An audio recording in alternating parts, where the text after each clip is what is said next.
Meu nome completo é Flávio Rocha Silva, eu sou pernambucano, né?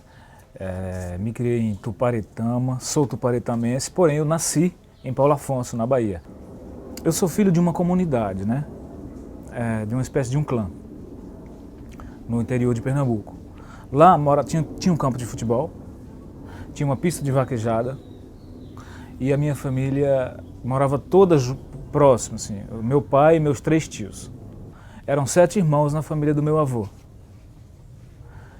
Esses 7 irmãos, meu avô tinha terra e tal, muita terra, era dono de uma serra lá, mas não era terra muito boa, mas era muita terra. E eles brigavam com os cangaceiros.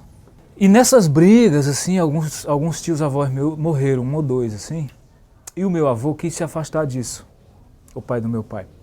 Quando casou, começou a ter os filhos, ele começou a perceber que se ele ficasse ali, os filhos dele poderiam tomar um rumo, quer dizer, teria um destino de violência, né? Os meus 2 avós, nenhum era rico, assim, era remediado, como diz lá no sertão. Não é rico nem é pobre, é remediado. E a minha avó, Antônia Vicência da Conceição, era uma mulher muito forte. Ela que deu a linha, assim, da educação moral, como diz lá no sertão, honesta e positiva. Se ela não gostasse de você, ela te falava logo. Brincava muito, tinha muita fruteira. O terreno do meu avô tinha muito pé de goiaba, manga. Então, a minha brincadeira, assim, foi um tempo quase mítico. Hoje, assim, acho que as pessoas não sabem nem muito, não sabem o que é isso, assim, uma criança que é criada dessa maneira, assim. Quer dizer, nós urbanos, né? No ano de 1979, que a seca foi muito grande, ninguém tinha o que comer, então tinha um feijão que o governo mandava que ficava 1 semana cozinhando e era pouco, então juntava todo mundo para comer num lugar só. Era feijão com rapadura e ovo e preá. Preá, a gente fazia o fojo, né? Sabe o que é o fojo? Não, né? Não. O fojo é armadilha para pegar o preá. Vocês estão fazendo lembrar de coisa que eu não fazia anos que eu não lembrava disso.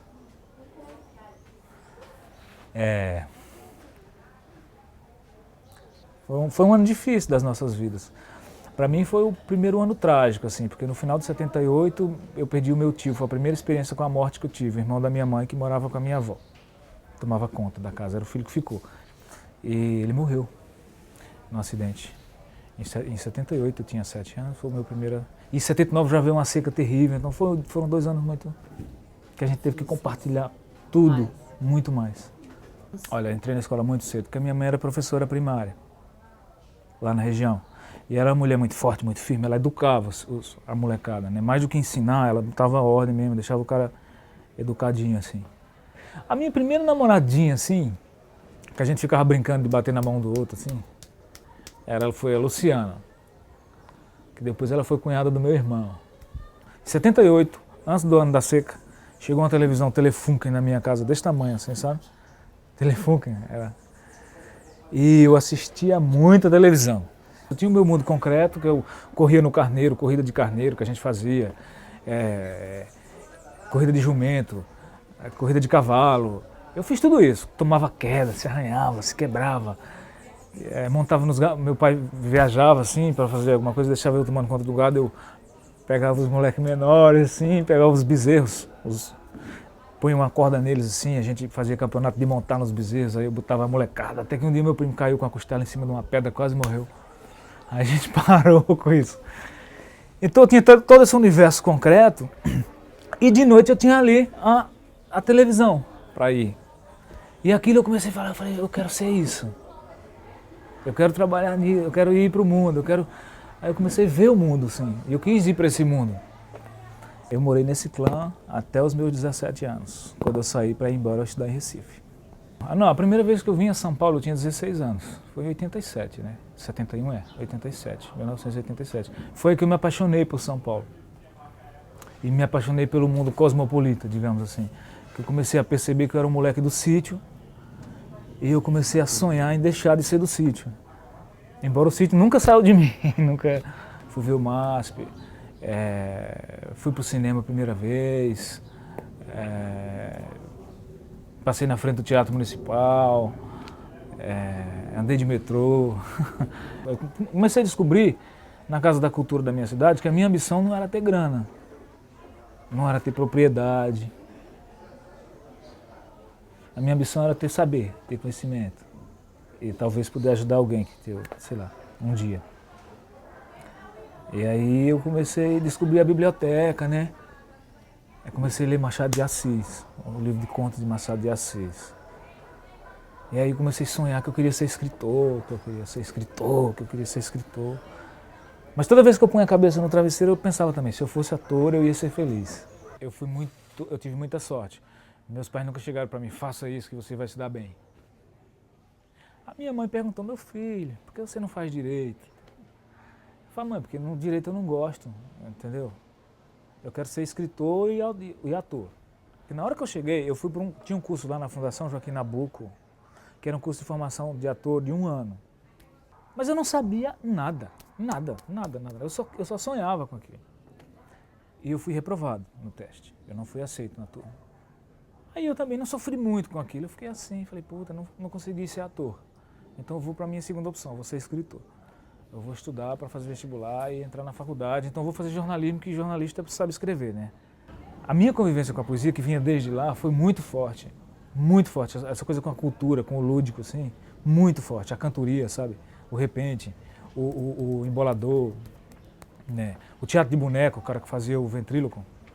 Eu me lembro que o primeiro choque que eu tive, assim, cultural não, artístico, digamos, foi quando eu vi o cara fazendo o ventríloco com um macaquinho, com um bonequinho preto que conversava com ele. Era ele que estava fazendo, né? Mas eu acreditava piamente que o boneco falava, que era muito bem feito aquilo.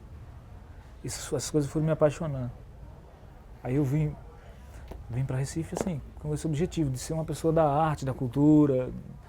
O Zé, assim, ele falava para mim, Flávio, você tem talento, cara. Assume a tua loucura, você está controlando muito. Você controla, não controla. E eu tinha medo de me descontrolar e me perder, né? Mas o Zé tinha razão. Eu reconheço hoje, o Zé tinha razão. E em Bacanas eu pude perceber um pouco isso. De se soltar. O que é um ator? Aquele que se solta numa ação, né? Tem um caminho, mas você se solta e você não faz as emoções, elas acontecem. Na Pedra do Reino foi uma experiência. Nossa, foi outro momento muito forte, assim. Conhecer o Luiz, né? Primeiro eu tinha visto o Zé, esse cara no teatro, eu vi o Luiz na TV, que é a mesma linha, assim, engraçado. Talvez eles não achem um do outro, mas eu sinto um pouco, muita coisa em comum, de lidar com o inconsciente, de saber fazer a desconstrução da forma e fazer surgir a energia mais vibrante de cada artista, né? No espaço da corda bamba, depois de treinar muito, subir mais uma vez na corda bamba e aquilo trazer um frescor. Eu fui a regiões assim que só o Luiz me daria essa oportunidade, naquele momento, naquele lugar, naquela hora. Ninguém mais. Né? De chegar a coisas soterradas no inconsciente e a coisas, vibrações de loucura, a loucura poética, que nenhum outro diretor me levou e até hoje. Eu estava em casa no domingo à tarde, daí toco o telefone, eu olhei 21, aí eu falei, pô, só pode ser uma amiga que eu tenho no Rio, a Clarissa. Alô? Aí não era uma voz de homem. Quem é? Flávio, é o Nelsinho, sou produtor de elenco. Estou produzindo aqui com o Luiz Fernando Carvalho, a Subúrbia, que é a nova minissérie que ele vai fazer agora. E tem um papel que ele falou que é para você fazer. Eu falei, pô, como é que é? Uma alegria, né? Voltar a trabalhar com o Luiz de novo, segunda vez, assim. O Tutuca, quando eu cheguei aqui, você sabe, existe, na dramaturgia, existe o personagem que é componente, né, da trama. O meu personagem é um personagem componente da trama. E no primeiro dia que eu cheguei, eu procurei falar com o Luiz. Luiz, me dá umas dicas aí. Quem que é o Tutuca, como é que ele é? Eu já sabia que ele era um bandido, né? Ele falou, olha, mas é década de 90, os caras morriam muito rápido nessa vida e tal. Tutuca, eu imagino que é um cara que é um ícone é um ícone.